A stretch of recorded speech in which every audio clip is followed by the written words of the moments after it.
자, 오늘 말씀 제목은 인자입니다. 인자. 지난 시간에 우리가 여호와 하나님이, 구약의 여호와 하나님이 신약에서는 예수 그리스도다, 그렇게 말씀을 드렸는데요. 잠깐 복습을 좀 해보겠습니다. 시간이 없어서 자세히 말씀을 못 드렸는데 아마 그런 말씀 많이 들으셨을 겁니다. 왜 신약에는 여호와 하나님이 안 나타나시는가? 그렇죠? 그리고 또 우리 교회 안에서 구약의 성경에서 말씀하시는 여호와 하나님은 성육신 하시기 전에 예수님이시다, 그런 말씀을 들어보셨을 것입니다.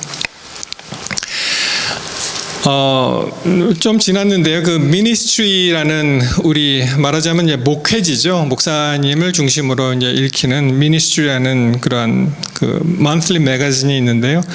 거기에서 이 Is Jesus Jehovah God이라는 그러한 표제, 그런 아리클이 하나 실렸는데 거기에 뭐 여러 가지 설명이 많이 있는데 그 중에서 많은 성경절 중에 제가 세 가지를 뽑아왔습니다. 맨 처음에는 이 프리커서, 그래서 이제 예비자, 이사야 40장 3절에 보시면 외치는 자의 소리여 가로되 너희는 광야에서 누구의 길을요? 여호와의 길을 예비하라. 사막에서 우리 하나님의 대로를 평탄케 하라. 요 대목이 그대로 요한복음에 이제 반복이 되죠. 여기서 주의해서 보실 점은 여기 여호와의 길입니다.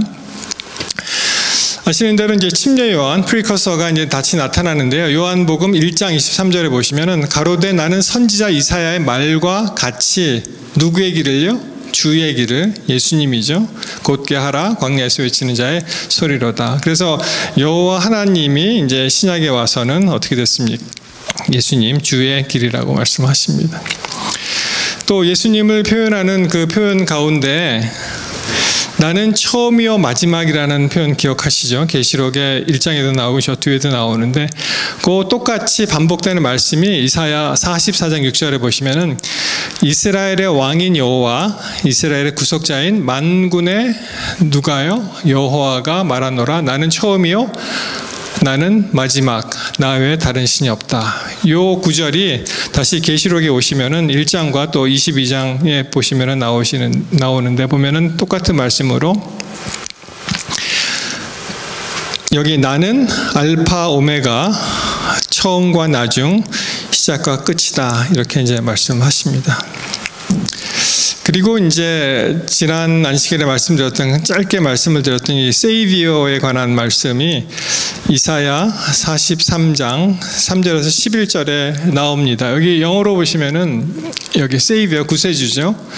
For I am the Lord, 이 큰자로 영어로 Lord가 이제 그 아도나이, 그 요드, 그 해, 바우해에 해당되는 것을 갖다 이제 Lord, 큰, 전부 다 이제 capitalize 해갖고 Lord를 썼죠. Your God, Holy One of Israel, Your Savior, 이렇게 나오죠. I'm the Lord, besides me there is no Savior. 같은 말씀이 이제 사도행전 4장 12절에 보시면, 여기 보시면은 Salvation은 그 어떠한 이름으로 주어지지 않고 그 다음에 오직 나를 통해서만 구원을 받으리라, 이렇게 되어 있었죠. 자, 한글 성경을 다시 보십니다. 이사야 43장 대저 나는 여호와라 내 하나님이여 이스라엘의 거룩한 자여 내 구원자입니다. 여기 여호와라는 그 단어가 등장하죠. 나는 곧 나의 여호와라 나 외에 구원자가 없다. 여호와라는 말이 이제 반복이 되는데 마찬가지로 같은 맥락에서 여기는 구원자, 세이비어, 여기는 구원하시는 분, 이렇게 되어 있죠. 구원을 얻을 수, 다른 이로서는 예수님밖에 없다는 거죠. 다른 사람에게는 구원을 얻을 수 없나니 천하 인간의 구원을 얻을 만한 다른 이름을 우리에게 주신 일이 없습니다 하였더라. 그래서 뭐 여러 가지 이 외에 성경절들이 많이 나와 있지만 대표적으로 세 가지를 뽑으면은 왜 구약의 여호와 하나님이 신약에 와서는 예수님이 될 수 있는가라는 그러한 어떠한 프루프 텍스트가 되겠습니다.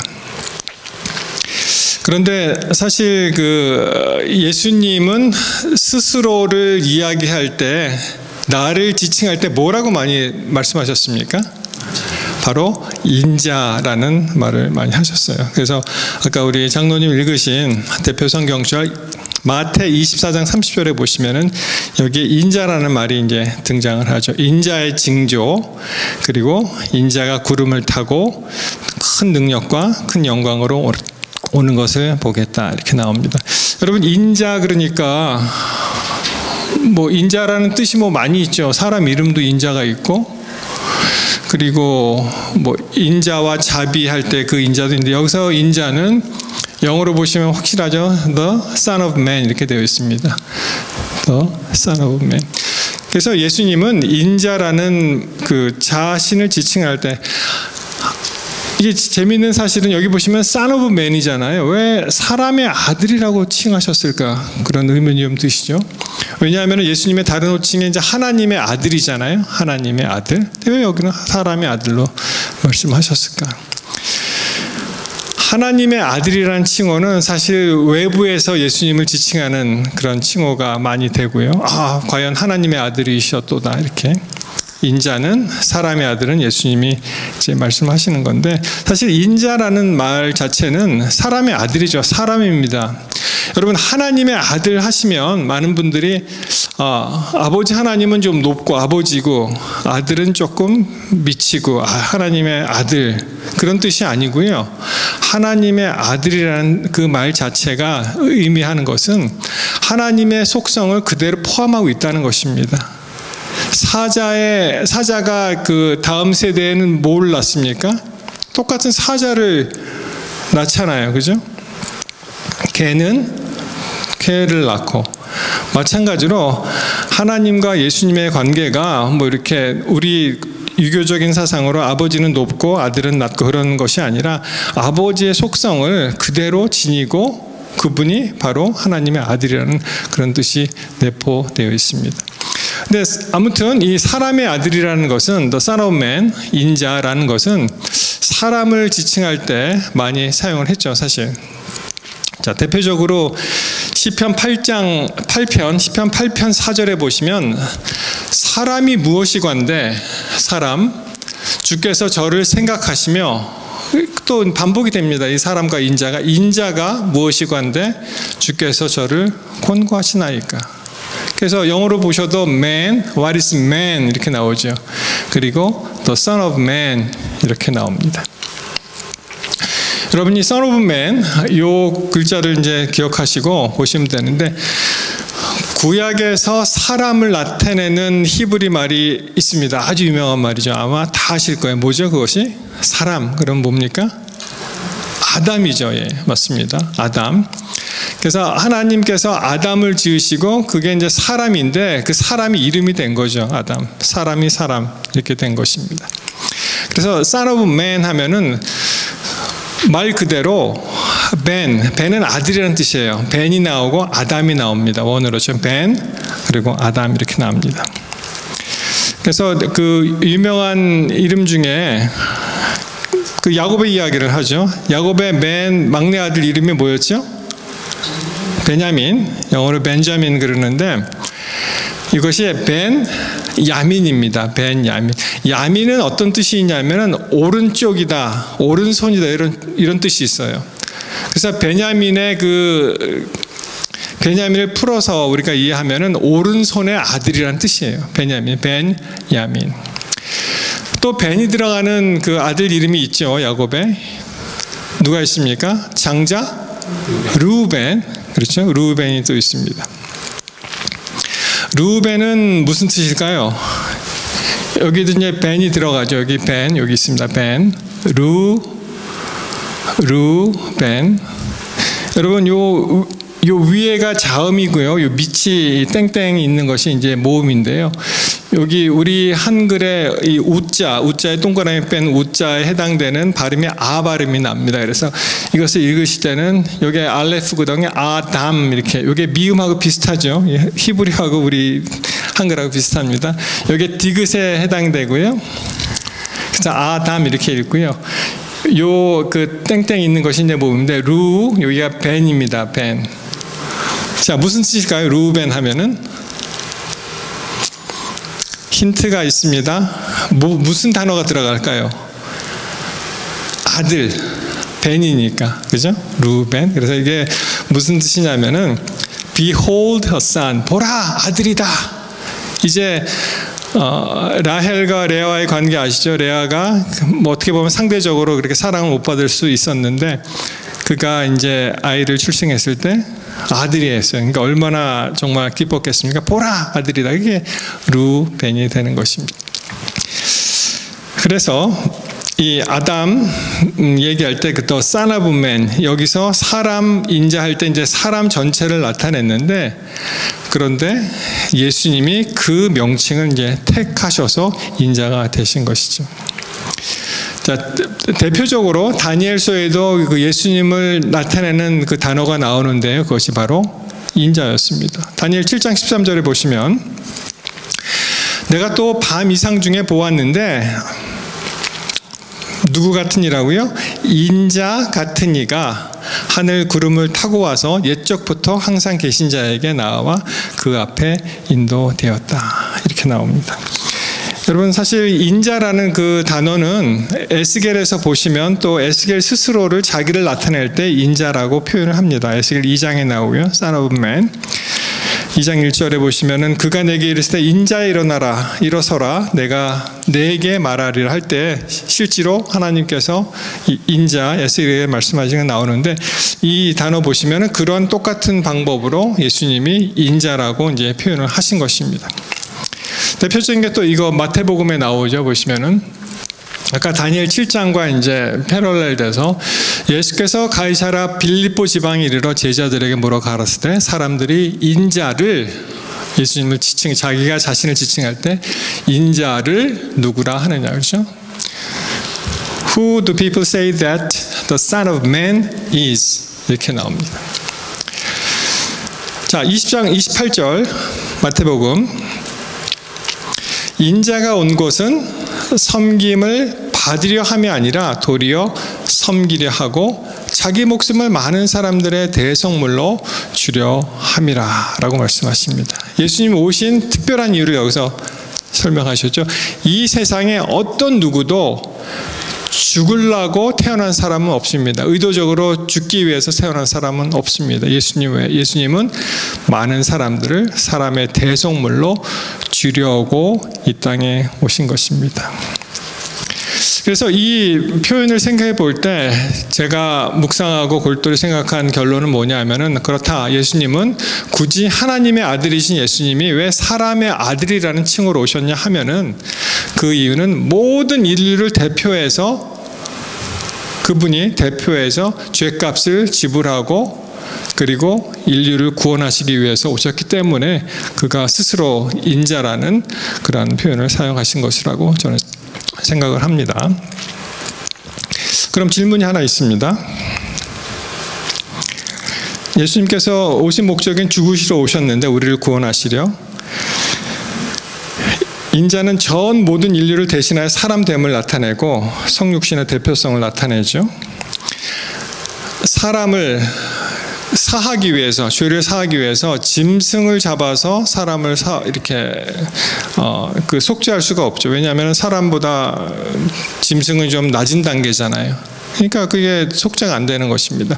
구약에서 하신 것은 예표한 것이었고, 그러면 사람이, 어떤 일반적인 사람이 다른 사람을 위해서 속죄할 수가 있는가? 생각해 보셨어요? 여러분, 사형수가 하나 있는데 어차피 죽을 사람이잖아요, 사형수는. 근데 뭐라고 얘기하는 것 같아요? 내가 저 사람 대신해서 죽겠습니다. 그게 말이 됩니까? 그게 안 되는 거예요. 사람은 사람을 대신해서 속죄할 수가 없습니다. 그렇기 때문에 사람보다 월등한 존재가 죄 없으신 분이 오셔서 그 일을 하시는데 그분이 예수님밖에 없으시고, 그래서 바로 다른 이름을 우리에게 주신 바 없는 거예요. 구원을 얻기 위해서. 그럼 질문은 뭐냐면은요, 여기 보시면은 사람을 피로 사서 하나님께 드리시고 이렇게 말씀을 했잖아요. 자, 우리가 이제 생각할 때 사람 누구에게 핏값을 지불하였다는 것인가? 사람들이 사단에게, 하나님에게, 인질범인 사단에게, 아니면 원주인이신 하나님께. 근데 아까 읽은 대로 이 핏값을 지불을 누구한테 한 거예요? 하나님께 드렸다고 되어 있죠. 자, 우리가 이 채주와 구속자와 채무자의 관계를 이제 조금 살피셔야 하는데, 여기 보시면은 우리가 그리스도 안에서 그 은혜의 풍성함을 따라 그의 피로 말미암아 구속 곧 죄 사함을 받았다, 이렇게 말씀하십니다. 이 구속이란 개념이 어디서 나왔냐면은 이 아고라조라는 단어에서 나왔습니다. 아고라조. 이 단어의 뜻은 어떤 뜻이냐면은 산다는 뜻입니다. 이 아고라라는 단어가 이제 마켓플레이스의 시장에서 산다. buy in the marketplace. 그래서 purchase 한다. 그런 뜻이 있습니다. 아고라죠. 그것이 바로 redeem 한다, 구속한다라는 뜻이에요. 여기서 의미하는 것은 두 가지가 있는데, 예수님이 그것을 사셨고요. 그리고 그 지불한 값은 바로 그분의 피다 하는 것입니다. 두 가지, 예수님이 사셨고 피로 그것을 사셨다. 그래서 계시록 5장 9절에 보시면 피로 사서 하나님께 드리시고 라는 대목이 나옵니다. 그래서 좀 우습잖아요. 예수님 죄값을 치르셨는데 누구한테 치렀는가? 많은 분들이 사단 아니야 그러는데 사단은 아니죠. 좀 이상하잖아요. 사단한테 예수님이 치르신 건 아니죠. 하나님께 드리신 거죠, 그것을. 자, 한글로 이제 설명을 드리면은 이 구속이라는 그 단어가 이것도 이제 한자를 좀 보셔야 되는데, 그 사람 구속당했어 그러면 이제 잡힌 거 그게 아니고, 여기 보면 구원할 구자죠. 그리고 속량할 속입니다. 그래서 리뎀션으로 나오는데, 속량함을 받기 위해서 to be redeemed 하기 위해서는 세 가지가 있다고 봐요. 저는 본인이 그 죄값을 치릅니다. 그게 이제 본인이 형벌을 받는 것이죠. 근데 죄의 삭은 사망이기 때문에 본인이 할 수가 없어요. 왜냐하면 본인이 그것을 치르면 자기가 죽기 때문에 아무 그 의미가 없어지고요. 두 번째는 금액으로 이제 변상을 하는 것입니다. 금액으로, 뭐 예를 들어서 교통사고가 나서 자기의 과실이 밝혀졌을 때 이제 금액으로 이제 변제하는 그런 제도가 있고, 다른 것이 하나가, 사실은 이것도 개념이 좀 힘든데요. 대형제도라고 해서 다른 사람의 죄를 내가 대신 짊어지고 가는 것입니다. 근데 아마 조선시대에는 이런 것이 있었던 것 같아요. 지금은 이 제도가 많이 악용이 되기 때문에, 예를 들어서 제가 범죄하면은 저희 어머니가 대신해서 그 감옥에 가지 않습니다. 현재 그 주리스 시스템이 미국에서도 그렇고 한국에서도 그렇고. 그렇지만 예전에 조선시대를 보시면은 어떠한 양반 집의 부자가 잘못을 했을 때 그 하인이 대신 매를 맞고 이제 풀려나는 그런 경우가 있잖아요.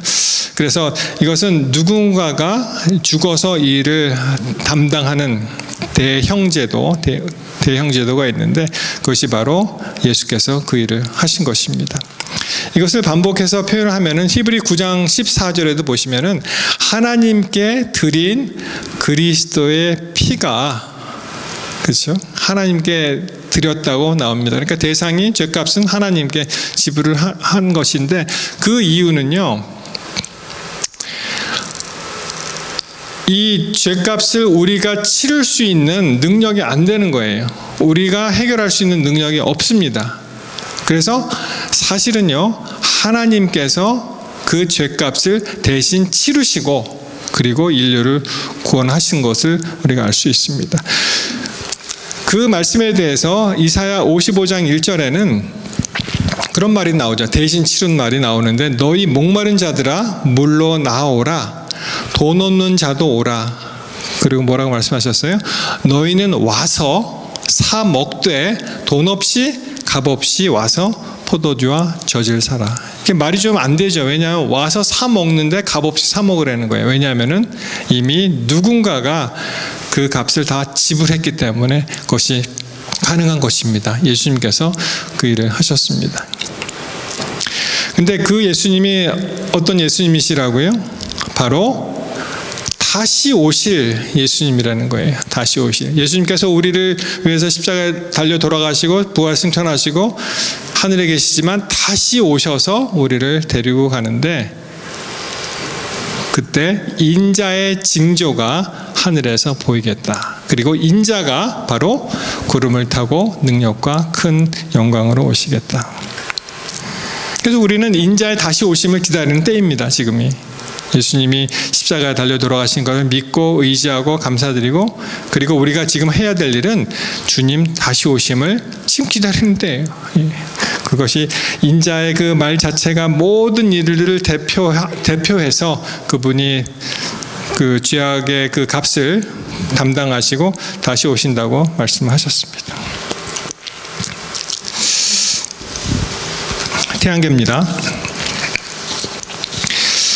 여러분, 우리 한글은 참 좋죠. 뭐 수금지와 목토, 천해 그러면 이제 다 끝납니다. 그죠? 영어로 하려면 뭐 모르겠어요. 영어에서는 어떻게. 우리 네이단이 왔으니까 한번 물어볼까요? How do you memorize the sequence of all the planets? In Korean, we are very simple. 수금지와 목토, 천해, 명. That's it. But do you count everything by its own name? Sun, Mercury. I just memorize the first letter, so like M, then G, S, U, N, D. That's more even harder to remember. Well, 자 여기 보시면 이 수금지와 목토, 천해명이 있는데 사실 이 명왕성이요. 여기 명왕성이 다른 이 천체들, 다른 이 행성들, 플래닛은 다 유럽 사람들이 발견해서 명명한 것인데, 이 막내 명왕성만 미국 사람이 발견을 해서 명명을 했습니다. 근데 안타깝게 이 친구는, 이 막내는 이 태양계에서 이제 탈락이 됐죠. 그죠? 몇 년 전에. 그래서 수금지와 목토, 천해까지 되어 있습니다. 수금지와 목토, 천해. 이 앞에 있는 행성들은요, 이 딱딱한 그 행성들입니다. 땅이 있다는 거죠. 지구도 땅이 있고 금성도 땅이 있고, 이 뒤에 있는 그 행성들은 앞에 것보다 상당히 크고 그 다음에 기체로 이제 이루어져 있는데, 이 명왕성이 굉장히 상대적으로 작고, 그리고 얘는 딱딱한 그 행성이기 때문에 좀 이상하다 생각해서 결국은 행성을 규정하는 그런 회의에서, 천문학자 회의에서 명왕성을 탈락시켜 버렸어요. 그래서 플루토가 이제 더 이상 아니고 외소 행성, dwarf planet, 외소 행성으로 이제 분류가 됩니다. 그 이유 중에 하나가, 이러한 행성들은 구 모양을 하고 있어야 되고요. 그리고 일정한 주기로 이제 공전을 해야 되는데, 이 플루토의 다른 거는 다 합격했는데, 하나 문제가 뭐냐면은 플루토가 가지고 있는 그 위성이 하나 있는데요. 얘하고 이 무게 중심을 서로 나눠 갔습니다. 그러니까 지구가 있으면 달이 지구를 완전하게 공전을 해야 되는데, 명왕성은 그 위성하고 같이 도는 거예요. 서로 이렇게. 그러니까 이게 행성 맞아? 그래서 그 회의에서 이제 탈락을 시켰습니다. 여러분, 요 사진 제가 좋아하는 사진 중에 하나인데요. 요 행성은 무슨 행성 같습니까? 힌트가 여기 있죠. 토성입니다. 여기 링. 여기 보이는 게 뭔지 아세요? 여기 카시니호가, 이 스페이스 프로브 탐사선 카시니호가 900 million miles away. 그러니까 이게 어떻게 됩니까? 9억 마일인가요? 100만, 1000만, 억, 90억 마일이 되나요? 하여튼 그 정도에 떨어져서는 하나의 나트로 보이죠. 이렇게 지구가, 우리가 살고 있는 지구, 여기서 수많은 일이 막 일어나고 울고 웃고 많은 사고와 사건이 일어나는 게 이렇게 보입니다. 그렇죠? 이 사진은요, 잘 보이시는지 모르겠는데 지구하고 그 옆에 나트가 또 하나 있죠. 그게 뭘까요? 달, 그죠? 지구와 달이 여기 있습니다. 이것은 메신저호에서 보낸 거예요. 그 수성 머큐리호에서 61 million miles away. 그러니까 100만 마일, 6,100만 마일 떨어진 곳에 찍은 것인데, 조금 약간 좀 잘 보이죠, 이거에 비해서는.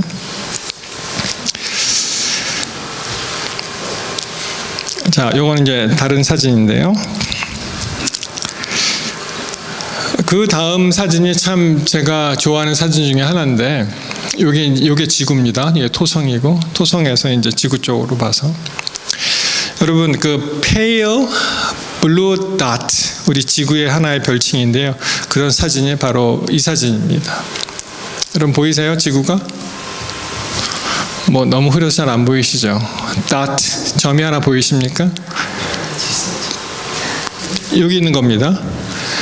요게 그 보이저 1호라고 있는데요. 여기서 탐사선을 이제 태양계 끝으로 이제 보내는데 쭉 가면서 토성도 찍고 목성도 찍고 쭉 하다가 명왕성 지나갈 때쯤 되어갖고 그 칼 세이건이라는 유명한 천문학자가 있습니다. 지금 돌아가셨는데 그분의 이제 주장으로 카메라를 돌려서 지구 쪽으로 향하게 해서 마지막으로 태양계를 벗어나기 전에 한번 이 가족 사진을 찍자. 그래서 이제 태양 쪽으로 돌리면서 다른 행성들을 다 찍은 거예요. 태양이 이렇게 안 보이게 이렇게 각도를 맞춰갖고 그래서 찍은 것이 바로 이 사진입니다. 지구예요. 정말 점이죠, 그냥. 그래서 pale blue dot, 창백한 푸른 점이라는 그런 명칭으로 여기 쓰여져 있습니다. 다른 사진입니다. 똑같은 사진인데 여러분 우리가 이 지구에 살고 있는데 여기서 수많은 일을 겪죠. 뭐 즐거운 일, 괴로운 일, 힘든 일, 뭐 웃을 일, 뭐 또 굉장히 통곡할 일, 뭐 여러 가지 좌절하는 일 많이 있는데 사실은 그게 어떻게 돼요? 우주에서 보면은 여기서 다 이렇게 막 좀 속된 말로 지지고 볶고 하는 일들이 어떻게 돼요? 여기서 보면은 그냥 하나의 점에서 일어나는 일이라는 거예요. 하나의 점에서. 지구가 얼마나 광활하고 하나님이 얼마나 위대하신지 하나의 점으로 일어나는 것입니다. 여러분 제가 어렸을 때 아마 초등학교 아마 한 5, 6학년쯤 됐었던 것 같아요. 딱지놀이 아세요? 혹시 우리 저 같이 학창 시절 보내시는 딱지 여자분들은 아마 고무줄놀이 많이 했을 거예요, 그죠? 그러면 남자들이 하는 일이 면도칼로 고무줄 찢는 일이라 그러더라고요. 저는 안 했습니다, 한 번도. 뭐 남자들은 이제 딱지치기를 좋아했습니다. 예. 딱지를 사서 그거를 뭐 지금은 다 잊어버렸는데 뭐 이렇게 치고 뭐 이렇게 뭐 딜해서 이렇게 따고 했는데. 한 번은 제가 갖고 있는 딱지가 그때는 그 어렸을 때 그 딱지는 자기 인생이 전부잖아요, 그죠?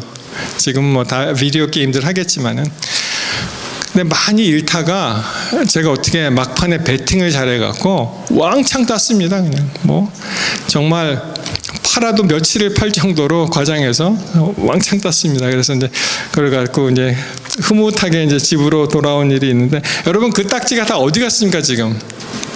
몰라요, 어디 있는지. 그때는 목숨을 걸고 그 딱지치기 하면서 얻은 그 딱지가 지금은 아무것도 아니라는 거예요.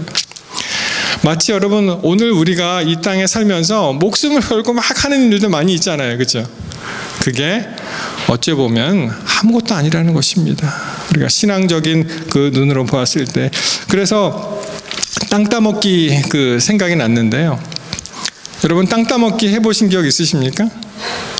기억나세요? 땅에다 그림을 그리고 한 뼘 거서 자기 집을 해서 이렇게 3번인가요? 이렇게 쳐서 들어오면은 자기의 영토가 넓혀지고 그리고 이 남의 땅을 다 점령하면 이제 이기는 거잖아요. 그러면 뭐 뿌듯합니다, 그죠? 근데 그게 언제 끝납니까? 아무리 이기고 다 땅을 따먹어도 저녁 때 엄마가 뭐라 그래요? 아이 이름을 부르면서 야 누구야 들어와서 밥 먹어라 그러면 어떻게 돼요? 다 두고 그냥 가잖아요, 그죠? 다 두고 다 뭐 아무 일 없었으니 다 끝나고 다 갑니다. 마찬가지로 예수께서 이 세상에 다시 재림하실 때 우리 모든 사람의 이름을 부르면서 이제 내가 왔으니 다 나에게로 오라 했을 때 우리가 여기서 뭘 가져가겠습니까? 우리가 여기서 그렇게 애지중지하면서 간직했던 모든 것들은 사실 어떻게 보면은 아무것도 아니라는 것입니다. 예수께서 가라사대 내가 말하였느니라 그러나 내가 너희에게 이르노니 이후에 인자가 권능의 우편에 앉은 것과 하늘 구름을 타고 오는 것을 너희가 보리라 하시니 라고 말씀하십니다. 사랑하는 성도 여러분, 우리 세상에서 살면서 참 여러 가지 일을 겪습니다. 그렇죠? 그렇지만 우리가 반드시 기억하고 준비해야 될 것이 있는데, 바로 제일 중요한 것은 우리 인자, 예수님이신 인자가 다시 오시는 것을 기억하고 우리가 그것을 위해서 준비해야 됩니다. 그것을 위해서 기억하고 또 그 일을 위해서 우리의 모든 것을, 그 땅 따먹기, 딱지치기 같은데 시간을 쓰지 마시고요. 좀 더 긍정적이고 건설적이고 영적이고 하늘에 가까운 그런 일을 하게 되시기를 이 시간 간절히 바랍니다. 사랑하는 성도 여러분, 정말 그 페일 블루 닷같이 조금만 돼서 일어나는 모든 현상들에 우리가 일희일비하고 그냥 지나는 것이 아니라 정말 더 큰 것, 앞으로 올 것, 그리고 예수님이 다시 오신다는 그런 확신을 가지시고 그 일을 위해서 준비하게 되시기를 바랍니다. 우리 예수님 사랑하십니다. 십자가의 사랑이 여전히 우리를 강권하시길 이 시간 바라고요. 또 이 사랑이 많은 사람들에게 퍼져나가고 예수님 오시는 그날에 우리 모두가 기쁜 마음으로 주님을 맞이하게 되시기를 이 시간 간절히 바라겠습니다. 아멘.